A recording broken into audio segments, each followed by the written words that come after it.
Thank you very much, Malvina.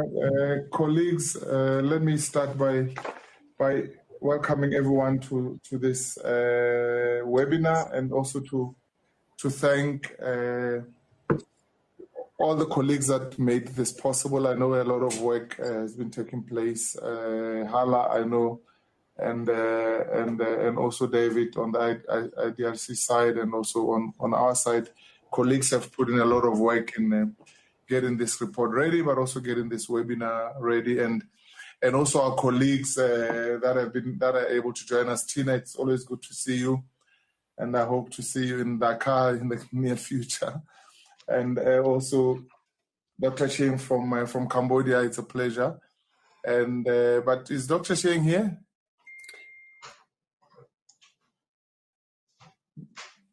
No. And yes, also, okay, sorry. And also our colleague Hussein Hassan, and also Abdulaziz from Dhaka, and of course Shema from the Tony Blair Institute for Global Change. It's a pleasure to have you, and of course NASA, it's always a pleasure to see you. And let's start it. If you allow me, I would like to make just a few comments, just to sort of by way of setting the just providing an overview of how, as a technology bank, we see the way forward on science, technology, and innovation, which we all agree has a very critical role to play in supporting and facilitating for LDCs to expedite their poverty eradication, and also to transition to sustainable development and become more globally competitive. And as we know, the importance of STI was recognized in the Istanbul Plan of Action, which gave birth to the Technology Bank, and also in the 2030 Agenda for Sustainable Development. And what is also clear from these two documents is that to promote science, technology, innovation in the LDCs, the creation of the Technology Bank is considered very instrumental, and that is the challenge that we, as the Technology Bank, have embraced to demonstrate and provide support to the LDCs to fully exploit the potential for STI to be a catalyst, or to fast track their developmental aspirations. And central to that effort, of course, is to support entrepreneurship. And the centrality of entrepreneurship to development is I think is a key factor that all of us recognize. Now, the challenge for governments and other stakeholders is how do you create the ecosystems that support entrepreneurship, but also the type of entrepreneurs that the system is supporting or creating is also very critical, because, as you know, there are entrepreneurs that are responding to situations or realities that are business as usual, if I can call it. And then there's entrepreneurship that pushes the envelope a bit, that explores new areas, and that is where the critical support, the one that drives the growth of innovation that we would like to see also reside. So there's a very important role there to play in providing support to that, particularly because globally LDCs still lag behind when you look at the rest of when you look at other regions and other countries and how entrepreneurship is evolving. We have a number of programs as a technology bank with other partners that aim to provide support, whether it's in the areas of biotechnology and so forth. And this research program of the Technology Bank is very central to this continuing effort to provide support to the least developed countries. And we hope that today marks the beginning of a more energized and a broader program that would help us better understand the challenges that the LDCs are facing, to be able to syndicate around this and build partnerships that will help us provide support in a more sustainable and innovative way, which will lead to more transformational impact in the LDCs. So with those few observations, let me also invite Hala to make her remarks. Hala, as you know, with her team from Small Globe, has been leading the research work in this area, and they have done a very excellent work in helping us begin to identify some of the key issues that arise from this initial phase of this work.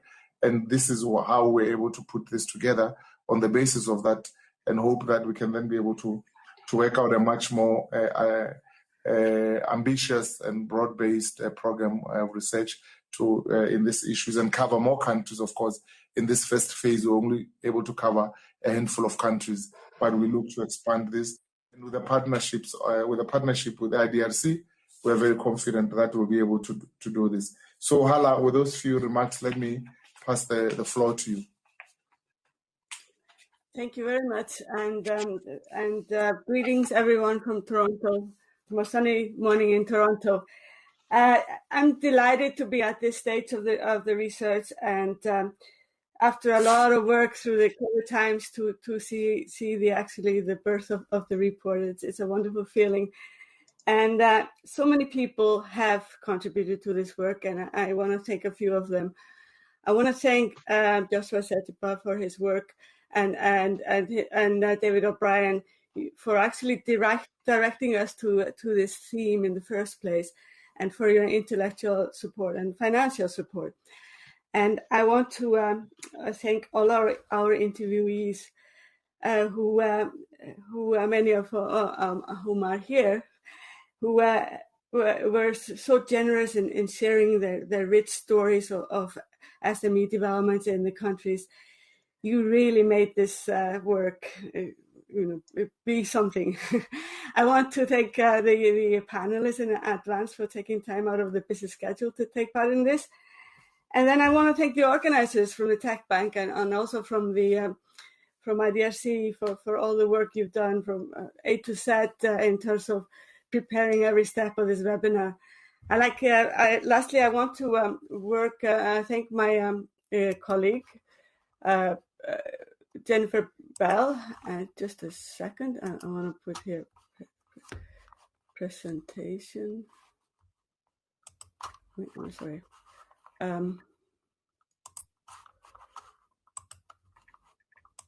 Yeah. I want to thank my colleague who are on this photo, Jennifer Bell and Nandini Bandayapur. It's always a privilege and fun to work with you. So this is what I'm going to cover in this my short remark. I'm going to talk, introduce the report. Why did we carry out this research? How did we carry it out? What were some of the main findings? And then I want to briefly discuss the next step.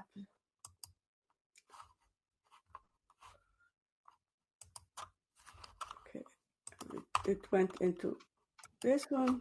Sorry. Okay.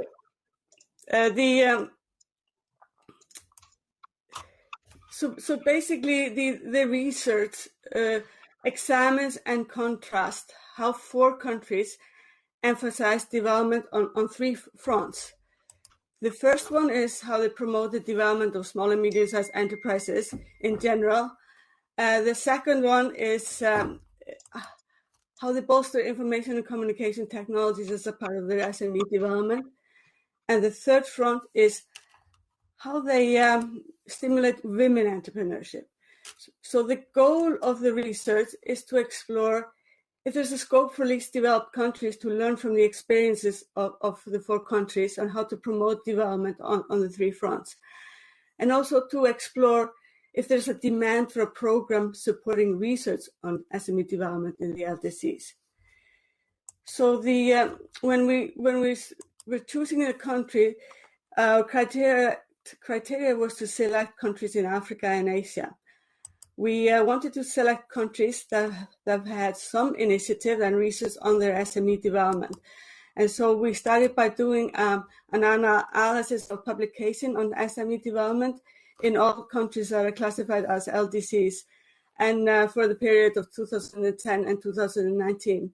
So in orange, there's the number of publications in the countries, and in blue, it's the number of population. And as you can see, there's research on only very few countries, LDC countries, and most of the countries actually have almost no research. They're small. There is no research, there is no possibility of developing evidence-based policies based on research in this country. So we ended up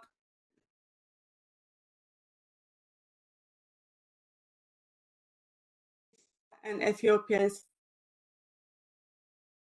who were active in promoting entrepreneurship in these countries, or who were entrepreneurs themselves.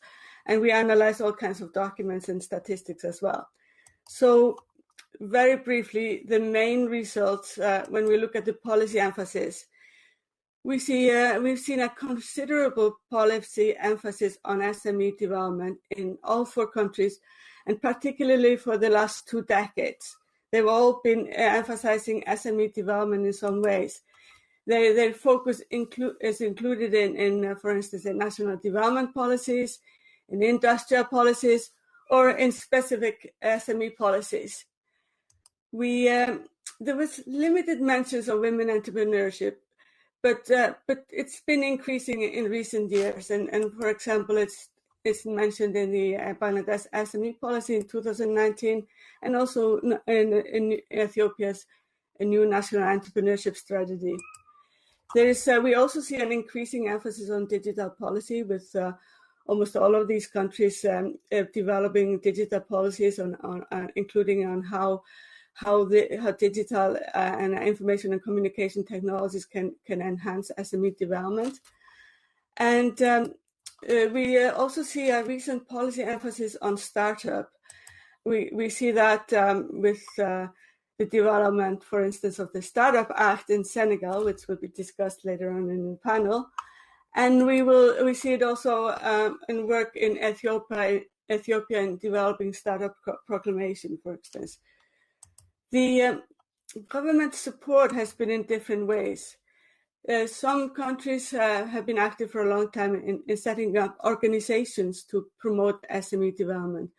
For instance, the ADPME in Senegal has been in operation for quite a while, and the SME Foundation in Bangladesh, and having some organizations that are dedicated to support SME development puts SME development firmly on the agenda of these countries.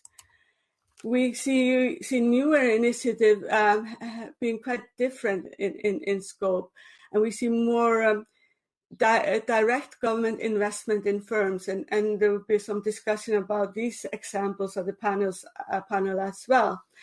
So in these cases, there's even these government organizations even have an equity shares in the companies that they are supporting. So it's a totally new way of supporting development of SMEs.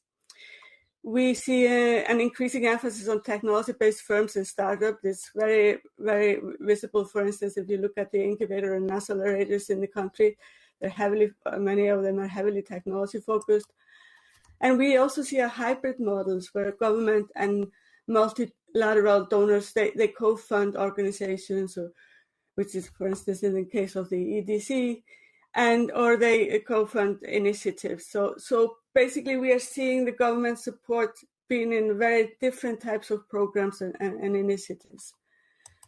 So when we look at the models for women entrepreneurship, we also saw quite a bit of diversity. We saw some dedicated government funding for women, and the DARE in Senegal, which is focused on women and youth, is a good example of that. We see also support for women entrepreneurship through the financial system. For instance, with lower interest rate loans to women entrepreneurs, or collateral-free loans to them. And a joint initiative by the Bangladesh Bank, Ministry of Finance in Bangladesh, and the Asian Development Bank is a good example of that. We see some private sector models promoting women development, and Women Investment Club in Senegal is an example of that, where sort of new financial tools are developed, sort of based on sort of hybrid models from the private sector. We see some initiative focusing very heavily on training of women entrepreneurs, The World Bank project, Women Entrepreneurship Development Project in Ethiopia, is not solely focused on training, but it has a very strong training component. We see also some NGO initiative for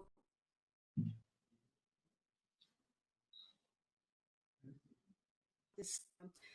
Korea has a project which is only solely supported on women entrepreneurship, and they work with many organizations within the country instead of reinventing the wheel. They work with a lot of other organizations that have been working in this area. We see incubator support, which are dedicated to women, supporting women businesses. For instance, the Chicken Tech Hub in Senegal is an example of that. See investment in Cambodia, and we also see association where the entrepreneurship associations of women entrepreneurs it have been set up and often act strongly as a lobby group for women entrepreneurs. So there's a lot of different models for women entrepreneurship in these countries. We looked at particularly at the presence of donors and multilaterals in the entrepreneurship ecosystem in this country. This looks a little bit like the coronavirus, but it's actually sets of graphs that shows the main donors and multilaterals in the different countries. We see some of them are working in many countries. For instance, the UNDP is quite active in many of the countries we studied. The World Bank is active as well. But there is a large diversity of multilaterals and donors in those countries. This is not a complete list of all of them, but these are the ones that the interviewee said that were the main ones that they could identify. We also looked at the incubator accelerators in these countries and saw that there was actually a large and expanding list of incubators accelerators promoting entrepreneurship development. There were many. Most of them were been established within the last 10 years, so it's a relatively new development. Many of them, some of them are government incubators, where other ones are private sector or incubators set up by universities. So there's a diversity in the type of organization. Some of them are very focused on certain areas, such as technology areas, or focused on certain populations, such as women entrepreneurs or people with disabilities. So there's a huge variety in their work, and it's a lot of growth in this work in these countries. We saw there were several challenges for SME development in these countries. A lack of financing for SMEs was discussed as being a challenge for all of these countries. And here's a quote that describes that the critical thing is the financing. That's the bottleneck prohibiting some innovators to become entrepreneurs. The funding for the SMEs is just not there, so it's a huge difficulties in finding funding. We saw also that business environment is not aligned to SMEs. It's more aligned to larger firms in these countries. And here's a quote saying that you essentially have to have almost a team of people whose sole purpose is to jump through government hoops to keep you operating. And this is something that SME cannot afford. We saw that there was a need for better training and capacity building in this country. That was a lack of training and capacity building was a challenge, and often there was a need for more applied training than is the case. As this quote says, currently there are people trained in economics, business, because they read books. We need actual entrepreneurs who have the experience of failure and success. Failure is very important. We also see cultural attitudes in these countries actually working against entrepreneurship. As this quote says, there's still a very strong cultural stigma that you become an entrepreneur when you don't have a choice. So if you're well educated, you should get a job with a big company or government or banking. We also lastly saw limited linkages and lack of coordination. So there wasn't the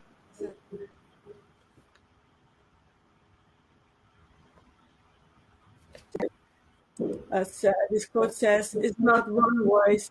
There are a lot of different voices to use.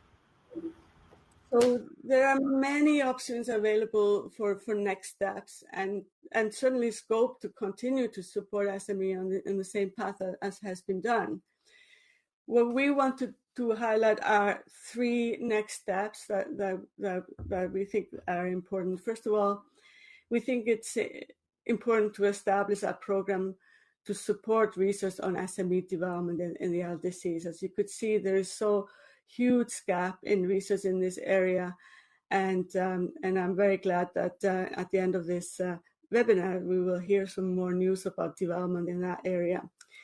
We also suggest to set up an international network that explore innovative financing options for SME development in the LDCs. Are there some options to use different types of models, some technology options to increase the finances? If countries work together in developing better finances, is that going to be adding value? I think that is something that it would be good to explore better and start to pursue. And lastly, we want to suggest establishing a soft landing programs or other ways to support internationalization of SME. All of the SMEs in all these countries, they need to internationalize to some degree, some more than others, but there is this force. In order to be viable, you need to go beyond your borders, and it's very challenging for small firms. But we see that there's been an entrepreneurship ecosystem building up in these countries, and to be able to share that with other countries could be quite valuable for small firms.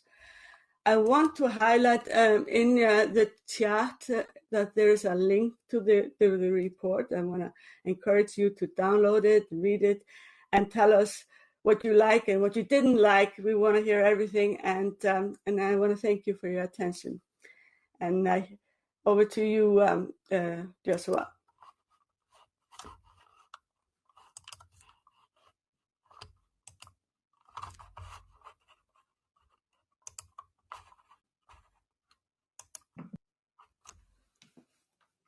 Thank you very much, Hala. I seem to be struggling with unmuting myself. Thank you very much for that presentation. Let me now move on to the next stage of our program today, and this is the first round. Is one of two rounds. The first of two rounds of questions that I will. Start the session by posing questions to our panelists, and then there will be a second round of questions following this. So let me first, as I introduced each panelist, I'll also then pose a question to the panelist and give them the opportunity to give us their own ideas and also experiences on how some of these issues have been dealt with in their respective countries. And let me also remind our panelists that we have for each panelist we have allocated between 3 and 4 minutes for the response, so that we can continue to ensure that we remain within the time frame set. So the first on my list is Ms. Tina Jabin, who's the Managing Director and Chief Executive Officer of Startup Bangladesh Limited, the ICT division of Startup Bangladesh. And it is the first and only venture capital fund that is sponsored by the government of Bangladesh. Tina, can you tell us what were the main drivers for the establishment of Startup Bangladesh, or the challenges that were encountered that led to its creation, and what do you see as the organization's main organization's main innovative features. Thank you so much, Joshua. I would like to first thank the organizers who brought this program together, and also who took the initiative to commission this study. And thank you, Hala, for your time when meeting with all the folks in Dhaka, Bangladesh, and to put the presentation together. Joshua, going back to your question, I wanted to share a few facts about Bangladesh, a very brief overview, especially about the entrepreneurship ecosystem. So Bangladesh, as you know, is one of the fastest growing economy, growing about 7+% pre-COVID for the last 10 years, especially in the last 12 years since we have launched the Digital Bangladesh campaign. We have about 172 million mobile subscribers, and 134 million of them are mobile users, not smartphones, but the regular mobile phone. About 112 million internet users.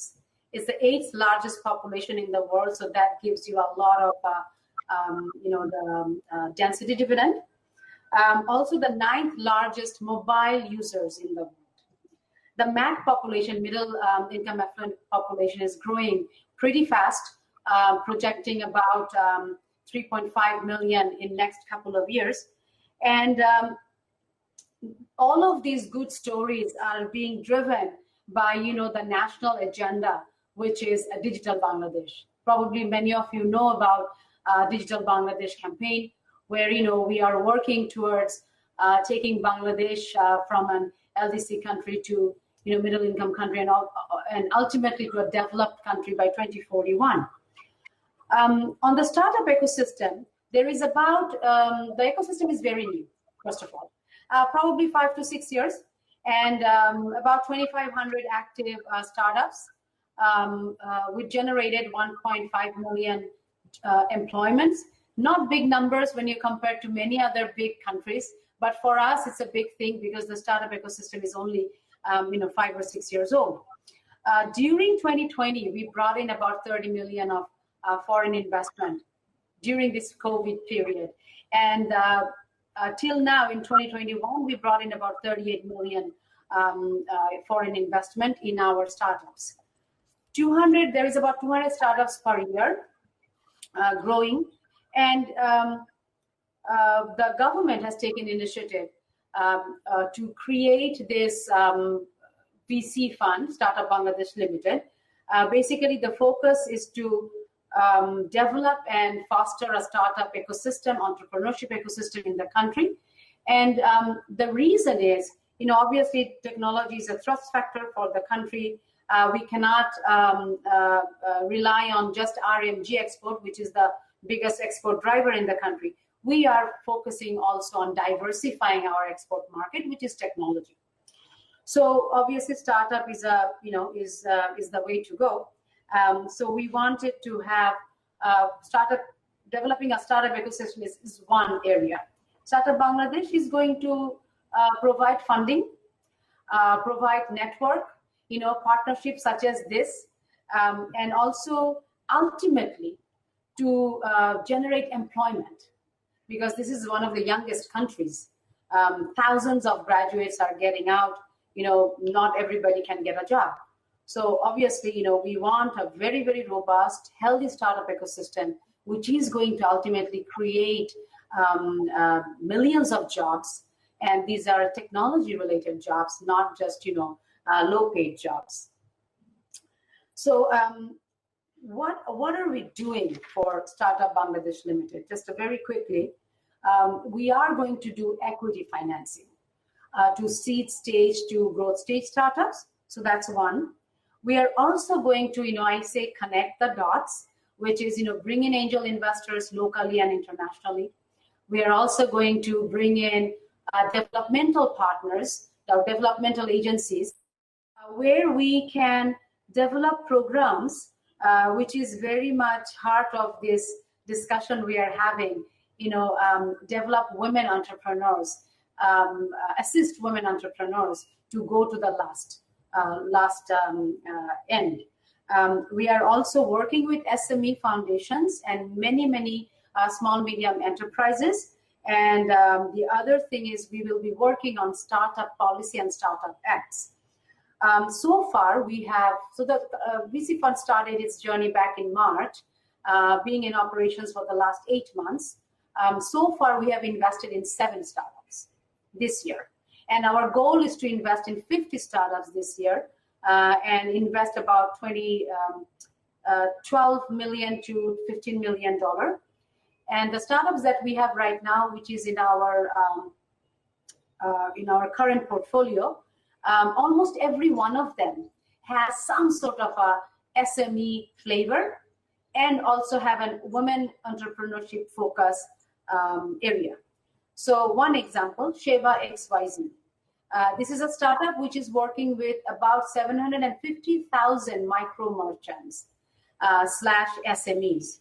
They provide all kinds of services, electricians and beauty salon services. And these are, SMEs. So that's one of the startup. We are also working with another startup, which is mental well-being, Monir Bondhu. And they are providing, obviously, mental well-being services, counseling and one-to-one, and also like through chat boxes to folks. And this is again founded by a woman entrepreneur. So in our investment, when we are going through this investment process, which is very much like a venture capital investment process, we do use gender lens. We do have a category where we say we are going to make sure that underprivileged, underrepresented folks are in our platform. So that is in our investment areas. Additionally, we are working right now with SCAP and UNCDF and Joshua, hopefully with UN Technology Bank in some way. We are right now working with UNCDF and SCAP to come up with a gender lens funding system, which is when we are looking at investments, we would use a gender lens. And definitely, in everywhere, in every sector, SME is one thing we look at. What else? The other thing is, I wanted to make sure that I covered most of my comments. I think that's about it. Right now, that's about what I have. And one thing is, there are a lot of people who are listening to us at very, very big platforms. I do want to thank IDRC to take the initiative and UN Technology Bank to take this initiative for this the study. But I want to, from Startup Bangladesh side, this has never happened before in Bangladesh. A government is taking this initiative to put together a $65 million fund. And, we have a lot of freedom, investment, putting in accelerators, working with accelerators, foreign, local, working with, folks like platforms like UNCDF and UN Technology Bank or IDRC. So a lot of things that we can do. I want to just, share the message that, please let us know how we can work together to basically, develop and foster an entrepreneurship startup ecosystem in the country. Thank you so much. Thank you very much, Tina, for that enlightening intervention. We will have another opportunity in the second round to also follow up on some of these issues that you've raised, and I'm sure we'll also get a few questions directed at you as a follow-up to this. Second on my list is Dr. Van Nguyen Chiang from the Khmer Enterprise in Cambodia. He's the CEO of the Khmer Enterprise, which is an implementation unit of Entrepreneurship Development Fund in Cambodia. Dr. Chiang, let me ask you the following question. Can you tell us what were the main drivers for the establishment of the Khmer Enterprise, or the challenges that led to its creation? And also, what do you see as the organization's main innovative features? Thank you very much.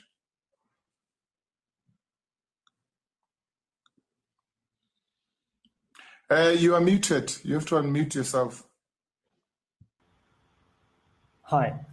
Thank you for having me here, and thank you, Hala, for the work that you have done in the past, several months together. It's a pleasure meeting you.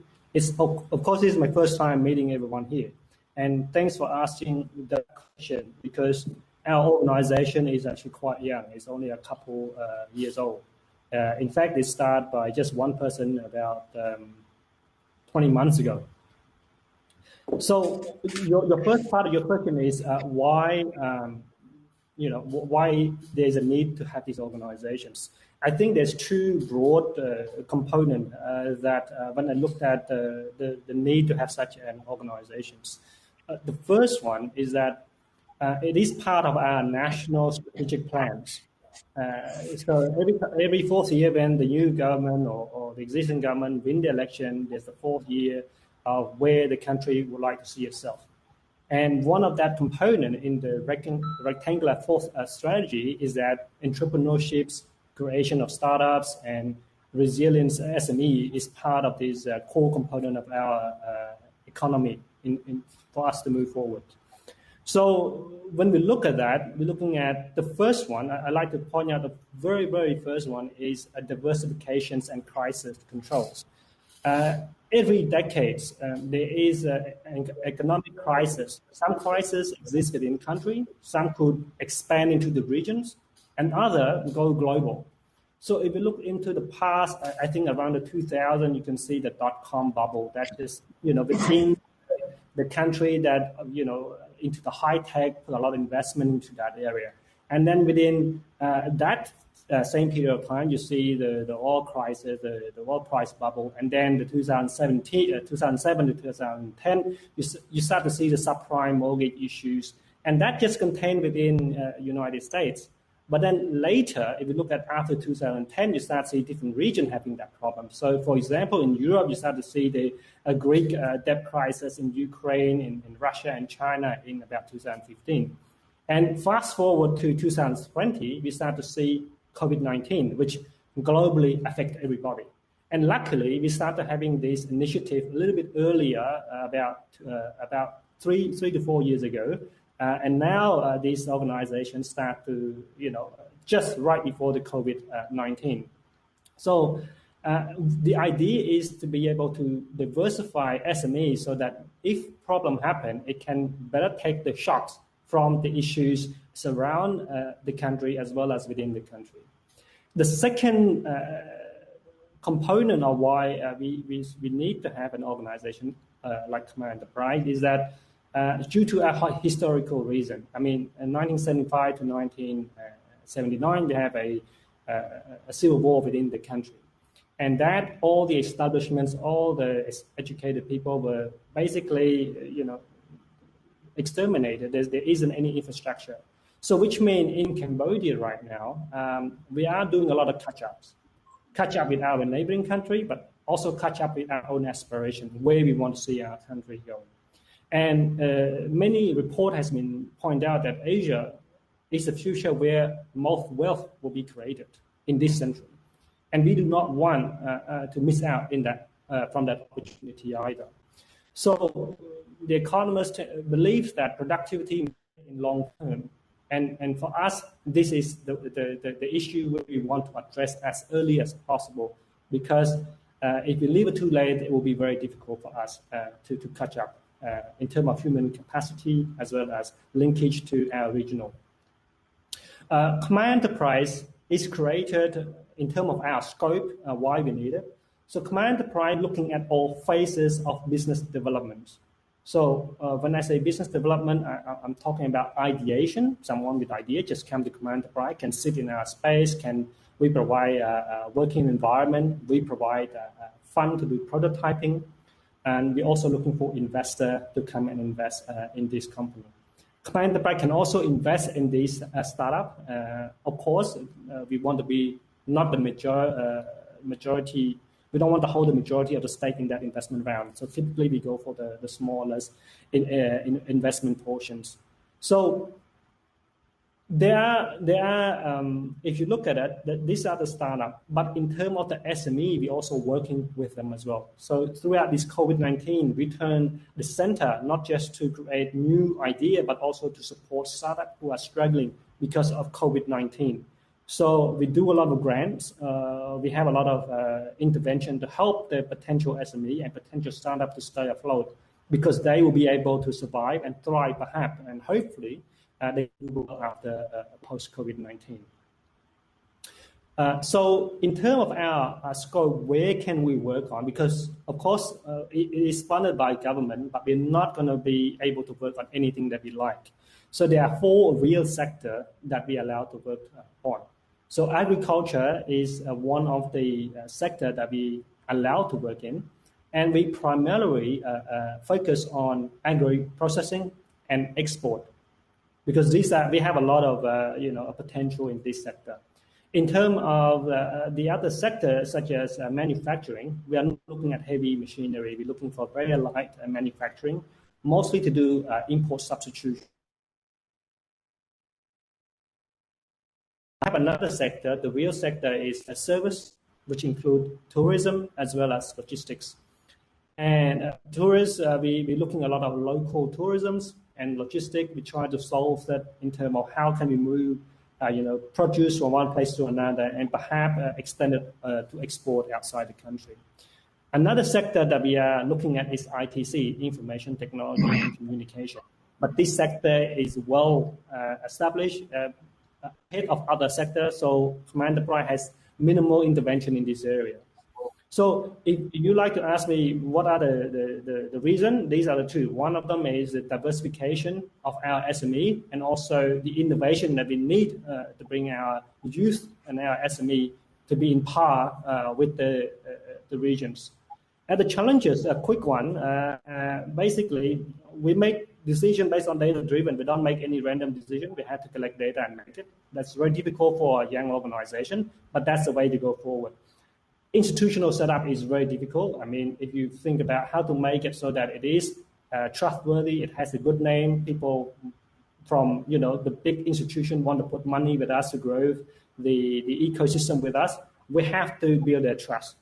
These are the things that we have to look at. And the operational expenses versus the program expense is very important. How much we should be allocated to human resource versus the program that we want to support startup and SME. And we also do investment. As you already know, investment is only 10 to 18% successful. So all the money that we put in, the other 80% plus, will be gone. And there's no way you can get that money coming back. So finding the right startup and SME to invest in is very important for my enterprise. The innovation, the last part of your question was, what innovation can we have? Well, having an organization like Command Enterprise can feed back to the policymaker. We are part of the Ministry of Economy and Finance. So it can be an instrument to feed the policy back to the government. When we work directly with the SME and startup, what they need, what they want, we can do that quickly back to the government. And the autonomy that we have within Command Enterprise is probably as much as we need. The independence that they give us is that we can operate on our own with minimal supervision from our ministry. So we can bring big players such as 500 startups to Cambodia to run incubation, as well as looking for them to invest in our ecosystem.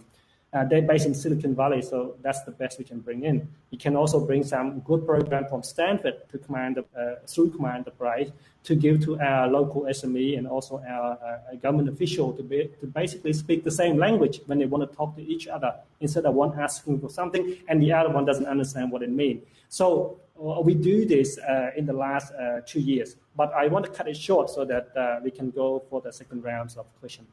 Thanks. Thank you very much, Dr. Tim, for that. Let me now give the floor to Dr. Hassan Hussein, who is the Chief Executive Officer of the Entrepreneurship Development Center in Ethiopia. Dr. Hussein, you have the floor. Thank you so much for having me. I really appreciate the opportunity. I will be talking about the Entrepreneurship Development Center It came into being in 2013, 8 years ago. It is one of the key players in the ecosystem, but it's not the only one. There are many players. Due to the focus given to the development of the SME sector, there are 8 or 9 ministries that are tasked to promote entrepreneurship in the country. And there are more than a dozen agencies. The institutional fragmentation is preventing us from having the impact that we need to have on the sector, but the focus is very important nonetheless. Since establishment, we have opened 4 regional offices. Each of our operation is customized to the local language and the local condition. We've been able to produce about 260 trainers and close to 800 business development advisors. In terms of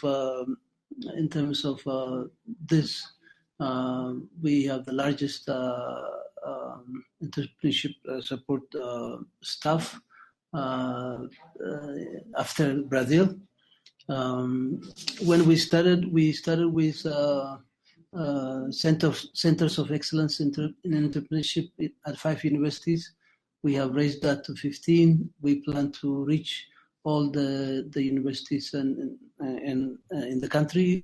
In addition to that, we have also started working with Tibet colleges. Since our establishment, we have been able to provide training to over 100,000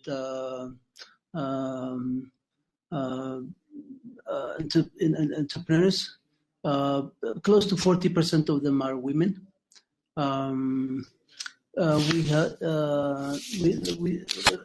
Very recently, we have also started working in the agricultural sector, which is the backbone of the economy. We have trained over 14,000 model farmers in the country. Because of a lot of development, people get displaced, and they're displaced with compensation. Most of that money gets wasted on all kinds of stuff. So we've been able to train over 1,400 communities which are displaced by all kinds of development programs, and assisting them to become entrepreneurs and make their living through various means. Through our intervention, we have indirectly contributed to over 1.5 million jobs during the last 8 years. As a direct result of our intervention, more than 11,000 enterprises have been newly created, and more than 13,000 enterprises have been able to improve their operations and improve their bottom line. Some of the entrepreneurs that are that have been benefiting from our intervention are the new. They are making news in the country. Opening, pushing out the envelope, trying new things, and they range from the financial sector to agriculture, the export trade, and that kind of stuff. Thank you. Thank you very much, Dr. Hussein, for that intervention. Let me give the floor to Mr. Abdulaziz Sai, the General Manager at the Impact Hub in Dakar, Senegal. And let me ask you the following question to help you to direct your intervention. The development of the Startup Act in Senegal is quite an interesting initiative. Can you tell us about the main drivers for the companies to come together to develop the Act? And also what made it possible for the companies to be successful in creating the Act? Thank you very much. You have the floor. Thank you very much. First of all, I would like to thank the organizer, LDRC Small Globe, most particularly Hala, who's put together all this great work and who's given me the opportunity to be here and discover all these wonderful stories. It's been very inspirational learning about all of this. With regards to the Startup Act and to the question that was asked to me directly, just for context to begin with, the Startup Act is a law, and it is a law that I think aims to bring into the formal system the more than 97% of informal businesses that we have in Senegal. So Senegal is a small country in which more than 97% of businesses do not pay taxes and really are not under regulation and not under any level of control by the government.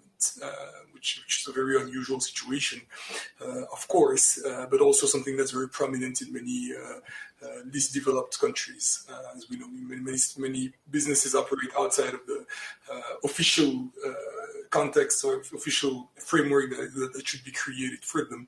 And the Startup Act is a law that I think aims to bring in more of these startups towards a more formal context.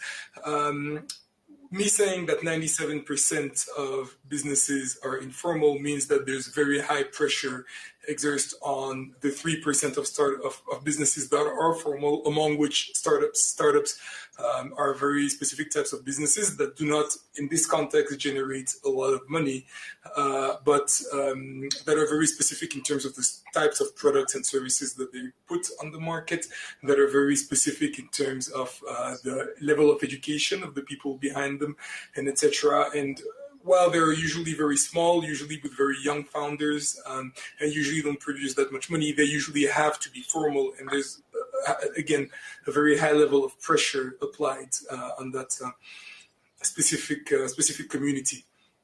So the Startup Act is a law that was brought in that gives incentives to people to basically go and create startups, and that basically reduces the tax burden on these startups. And if I'm asked to say why that came to fruition, how the Startup Act came to exist, I would say that it was at the junction of the missions of several different stakeholders. I've mentioned the startups who needed to have that tax relief, that tax break brought to them. The government was 8 months away from an election and had just created the DARE, which Hala mentioned, the Délégation Entrepreneuriale Rapide, the mission of which was to make financing easier and was to promote, in a general sense, entrepreneurship in the country. I4Policy, the organization that was behind the methodology, had just conducted that work in Rwanda and in Tunisia. And so it was possible on the African continent to have such laws passed and to have a dialogue between the government and the businesses. And there were also a lot of international funders, mainly, I would say, the World Bank and the European Union, who had been invested in entrepreneurship and in technology for a long time. So you had a variety of stakeholders who wanted to see concrete improvement brought to the startup ecosystem in Senegal at the same time, and who converged. And so one way to look at it is basically chance, just having all these people converge together. Obviously, the other way to look at it is something that had been long in the making. Shortly before an election, we needed to see concrete progress, and I think a lot of different stakeholders wanted to come towards that. I had the honor of hosting the construction of the Startup Act. It was done within Impact Hub's offices, and approximately 50 to 100 startup founders came in and shared their thoughts. And I think this was a unique experience for everybody involved in that. Again, startups are not corporations. They're very small. They don't make that much money. And it was a first for us to be able to be heard and to be able to make sure that we were in direct dialogue with the government. Again, I think DARE and the World Bank did a great job of creating a path between the startups, the incubators, and the most important government officials to make sure that that law could be passed.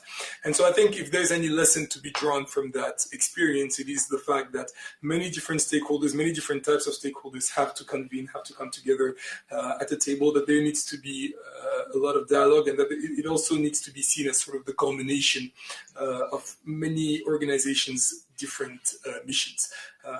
The last thing I will say, however, is that between the document that was drafted in my office and the law that was passed as law, there is some level of discrepancy, and so there's still a lot of work to do to make sure that startups and small businesses in general are able to get all the rights and get all the incentives that they need for the whole system to become formal. Thank you very much. Thank you very much, Mr. Sai, for that.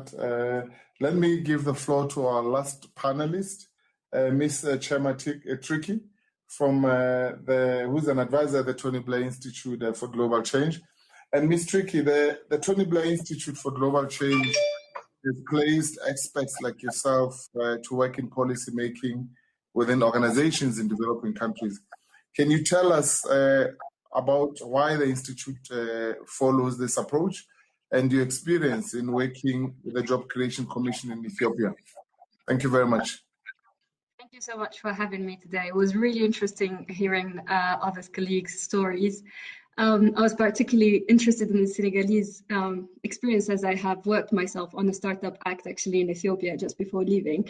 But to come back to your question, so actually our model as an institute comes from the fact that most of the problems within government are not really about the policy design. I mean, there are those questions, obviously, and research gives us a really, really good insight about that, but that the main failures are either coordination failures or capacity failures. And so for us, instead of being another development agency that produces knowledge, we focused on a model that brings that knowledge within government and that works hand in hand, or how we call it, shoulder to shoulder with leaders within government to help them in a timely and efficient manner put forward reforms and implement projects and programs that can be transformational for their economies. So we are completely government-led. When we are embedded within government, we basically are at the service of the leaders we are working with and institutions we are working with. And our main focus is really to bridge that gap between the knowledge that is being produced in the development world, whether through economic research or through programs that are being implemented by development partners, and bring that knowledge to make it really implementable and build the capacity of institutions within government to use that knowledge in an efficient manner. So that's really our model, and I've worked at the Jobs Creation Commission since its establishment until January. So I'm very happy to see my Ethiopian colleague part of the panel. And we did focus when I was at the JCC on SME support. We did work also on the Startup Proclamation, inspired by other countries' experiences like Senegal and Tunisia. And we tried to advance as much as possible a bit of a shift in the mindset that government works with the private sector in Ethiopia. Obviously, you know, and I hope my Ethiopian colleagues not going to contradict me, there is still very much a culture that is not pro-private sector enough in Ethiopia, and that still needs to, and I know EDC is doing a great job on that, but that even within government, that cultural change, that mindset shift was really part of my job at the JCC, and also was part of why the Jobs Creation Commission was established. It was mainly established as a change agent within government to change the way we think about private sector development within Ethiopia, and to see the private sector rather than as, you know, not a rent-seeking body, rather as part of the economy, as an engine of growth and job creation within the economy. So yeah, I'll stop here, and I can take more questions. I'm looking forward to the rest of the conversation. Thank you very much for that. Just out of curiosity, are there any challenges that you can share with us that you encountered in this process? many. The main challenge, I think, and I think my Ethiopian colleague talked about it, is really the coordination problem, especially when it comes to micro, small, and medium enterprises. There are really a lot of actors from the public side in Ethiopia. So I worked on, with my colleagues at the JCC, we put together a new strategy for the government support to SMEs that I know is being now in consultation in different parts of the government, but that does provide basically that streamline the different institutions that are intervening on SMEs and provide some coherence in the mandates and in the division of labor between different public institutions. I think that's really the main problem that, I mean, not only Ethiopia, but governments from a lot of countries suffer from. Government is not one entity; is a big beast and really difficult to move the needle in different because sometimes government institutions do not even have the same mentality or the same culture or the same approach to how things should be done. And in the case of Ethiopia, two institutions that are working on supporting SMEs might have very different approaches to how that could be done. So we tried to put that forward, obviously, when I was at the JCC, and hopefully things will get implemented correctly. Another challenge that I face personally is obviously being a foreigner within an Ethiopian government. That's obviously not an easy being a Ferengi, but that's part also of our models, also based on bringing people who can be an outsider and also who can bring an objective advice and not an advice that is driven by either politics or relationships or networks, but rather really driven by expertise and evidence-based. So it was a challenge, but also I thought an opportunity in my experience in Ethiopia. Okay, thank you very much for that.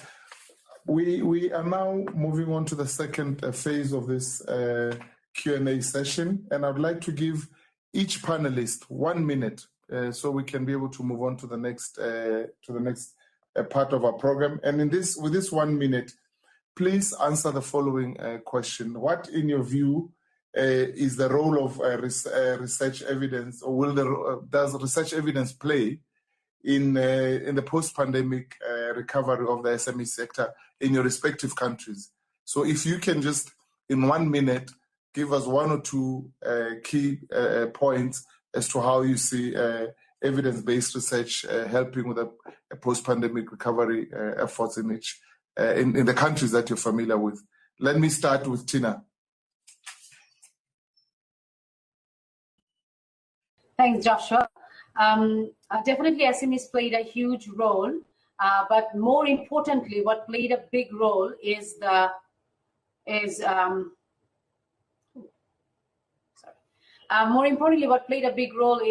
e-commerce platforms, which have been, definitely run a lot by the SMEs, as part of the supply chain.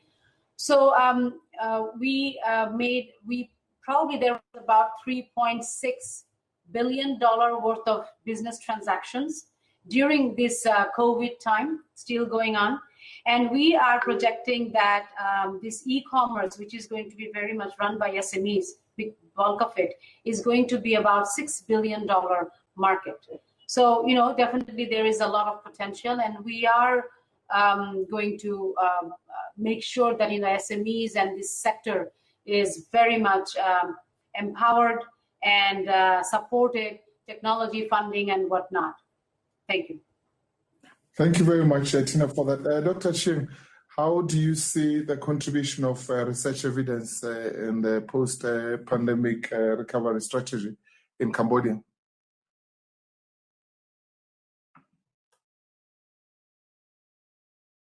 You are muted.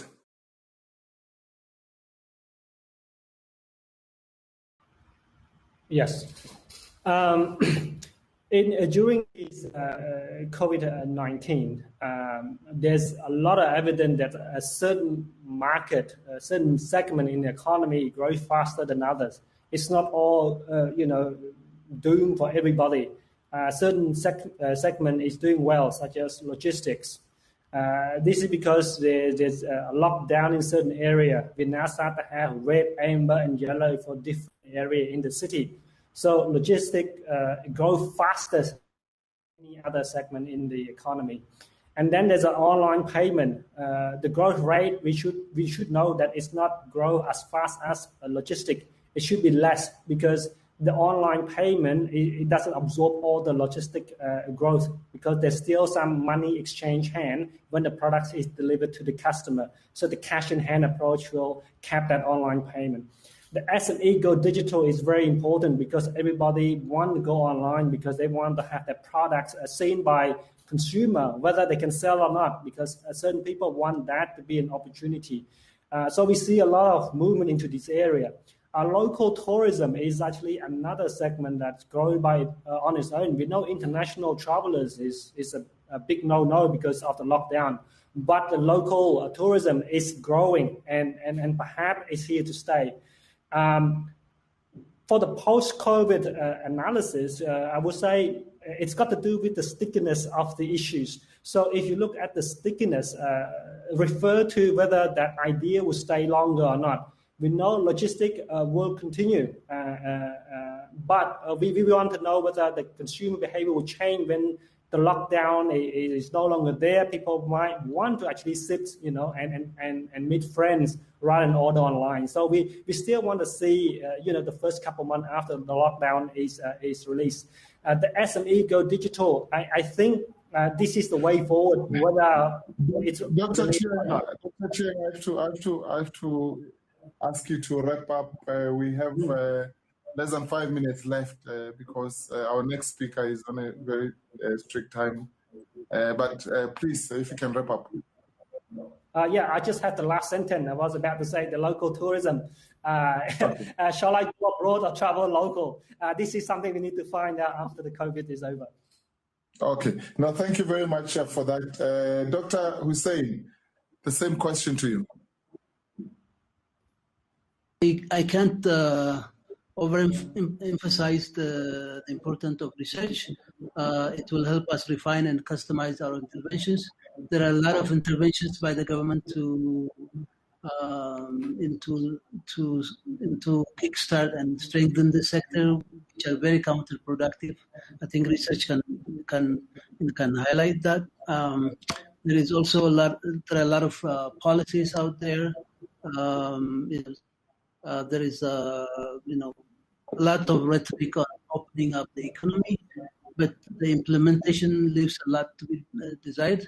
As my colleague mentioned, the bureaucracy is not very responsive, very, very slow, and very unimaginative. Even if you have the best policies and the tools as far as supporting entrepreneurs on the ground, there is still a long way to go. So research can help us highlight those problems and point the direction towards removing them. Thank you. Thank you very much. Mr. Asai. Yeah, I think there's a few scenarios and all of them involve research taking a very key role. I think the worst case scenario is for pure fundraising purposes, both from the government but also from the startups. I think everybody's going to have to produce some very key and very precise facts and some very precise data in order to recover from the disturbances that have been caused by COVID. So I think the worst case scenario is that just in order to be able to fundraise, bouncing back, if you will, I think research is going to take a key role. And then I think the most optimistic scenario is that the pandemic has created the same thirst for data as it has created for the digital world. I think the pandemic has really emphasized the need for many startups, government agencies, etc., to go digital. And I'm hoping that it will also create the need for all these stakeholders to act based on reliable research. Okay. No, thank you very much for that. And let me end with Ms. Tricky. Your comment on that question. I think one area that is really fundamental to how governments, especially in the context of low and middle income,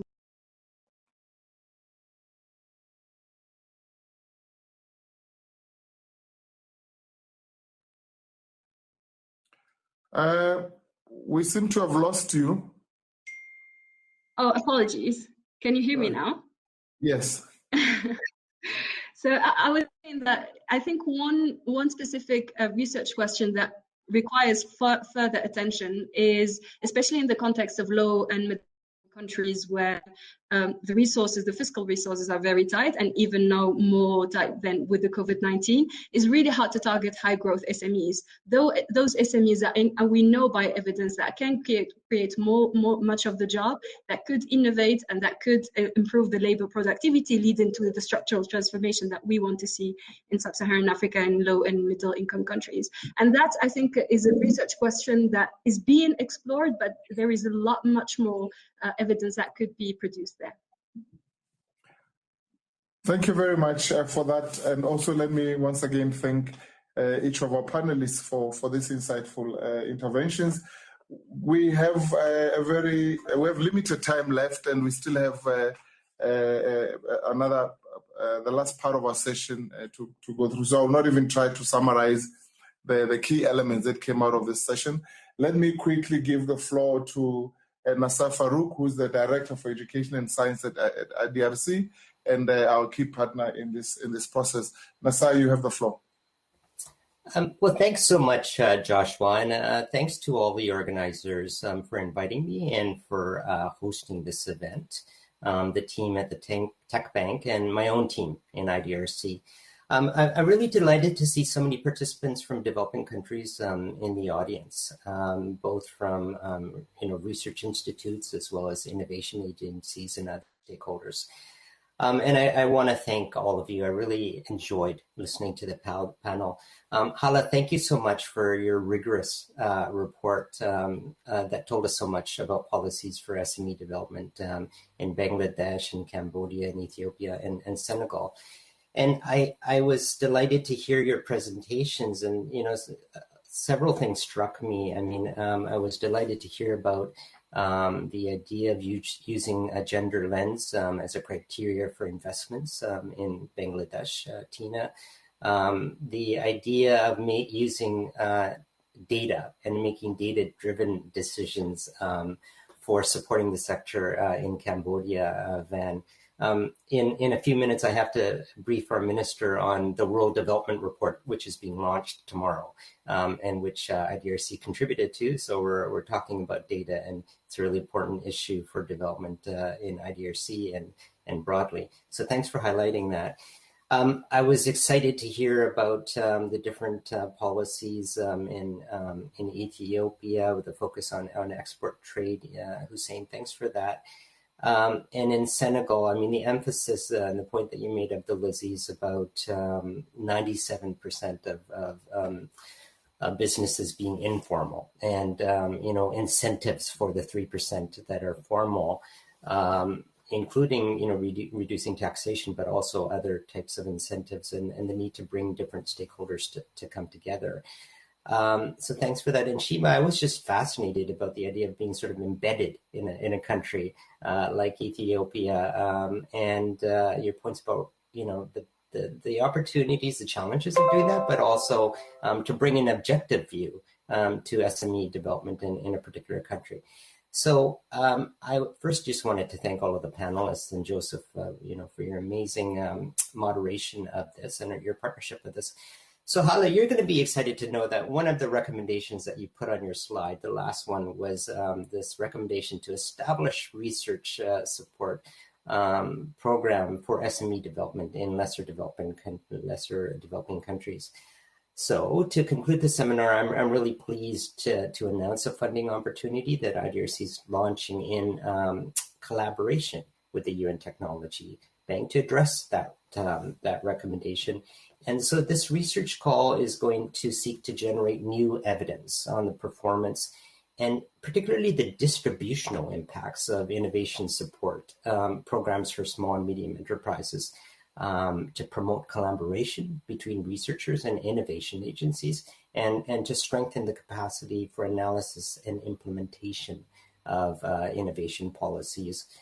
In particular, it's going to support research that generates evidence on distributional impacts. So women-led enterprises, access to goods and services in underserved communities, and employment for youth. Now, we all know that there's a wide range of innovation policies and programs that create and develop SMEs. And we know that in recent years, government policies all around the world have become more interested in inclusive innovation. And we have a particular interest in that at IDRC. One expression of this interest are innovation support programs for women entrepreneurs, for women-led businesses, and populations that have been historically excluded or underrepresented from the private sector. And the performance of such programs has been examined, but mostly in developed countries. So, we think that there's considerable scope to strengthen the evidence base in the least developed countries, which is the geographic focus of this opportunity. But, we realize we really need to take sort of an integrated approach. So the call will identify both firm and economic performance of SME programs generally, but also their social impacts, as I've said, by integrating equity, diversity, and inclusion analyses. We hope to enrich scholarship and generate comparative insights, how, as we have on this panel as well, on the impact of innovation support programs, including targeted EDI programs and their contributions to social and economic development. And as I said, we really want to invite involvement and leadership, not just from the academic sector, but of course, importantly from the academic sector, but also researchers and agency staff in countries that are responsible for designing and implementing innovation support programs. And our non-academic collaborators could include representatives from the government, but also from profit or non-profit agencies. And we're hoping that this collaboration is going to facilitate access to data, improve empirical analysis, and position research evidence for application. And finally, the call seeks to promote thematic or regional linkages between two or more countries. I'm going to outline just a few additional specifics, but my window is brief. We need to wrap up soon. So I'll ask you all to consult the IDRC website for further details. The announcement is going to be updated in June, and applicants will have till the end of July to apply. Applicants will be asked to identify past, active, or planned policies or programs designed to support the SME sector as the empirical focus for research. And we recognize that the teams or burgeoning teams may be at different points. And so the program is going to actually have two entry points. And one is going to be for teams that would like to undertake a review of practice and research as a first step in order to develop a feasible empirical focus, a research agenda, and develop a team. And that would be a precursor for submitting a more detailed proposal. So that would be a two-stage process. But there may be some teams that are ready to go into the second stage immediately. So we'll also have a window for that, for teams that see a time-sensitive opportunity to undertake a research project of up to 36 months, which is going to be essentially the length of the second stage of proposals. So if you're interested, or you know of people who might be interested, please consult the IDRC website and look for the Evidence for Innovation call. And as we launch this, please reach out to us with questions or comments, how this initiative might dovetail with ongoing or planned work that you're aware of. I'm excited to hear about what's happening in each of the countries that were represented today amongst the panelists. So that's the call. More details on the website. I just had a really wonderful time listening to all of you today. I want to congratulate you. Excellent panel. So back over to you, Joseph, to close the meeting. And let me just add, we're thrilled with our partnership with the UN Technology Bank and looking forward to working with you and others in the future. Thank you very much.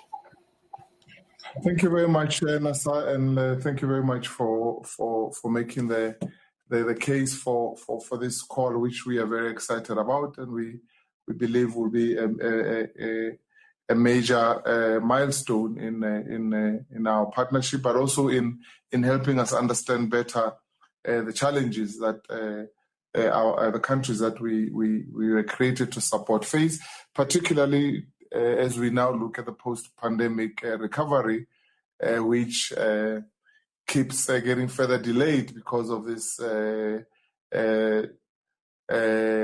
cycles of this virus that we keep having to deal with. But it's very important, I think, particularly for the LDCs, that the work that we're going to be doing within this research agenda helps strengthen resilience, but also helps ensure that the next time around we're better placed to better ensure that the economies in particular are much more responsive and more resilient.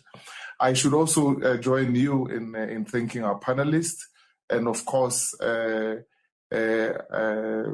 for the excellent work and energy that went into this piece of work, which we now hope to build on and to better understand what the situation is and the experience of other countries is, and also to underscore the importance of partnerships in this area, and for the Technology Bank in particular, as a very young and very small organization. Our strength is in partnerships. Our strength is in our agility, and we are only going to be able to meet the expected impact that will arise from our work if we build this partnership. So we're very much excited and look forward to working with each and every one of the institutions around the table, and also others that may not be in the panel but are also listening in, are also interested in the work that we do. We're also interested in the work that they do. And Tina, by the way, we are very much looking forward to working with you also. Startup Bangladesh, we've just launched our technology needs assessment work in Bangladesh a few days ago. So all this is very much exciting work, and we look forward to seeing the responses to the call, and then seeing how we take it to the next level. So with this very brief comment, let me bring our meeting to an end, and once again thank everyone for the work that went into organizing this webinar. Thank you very much, and I hope to see you in the near future. Thank you. Bye. Thank you, everyone. Bye. Thanks. Bye. Thank Bye. you. Thank you, Hala. Thanks for playing. It was fantastic to see you all again. Bye. I hope so. Bye-bye.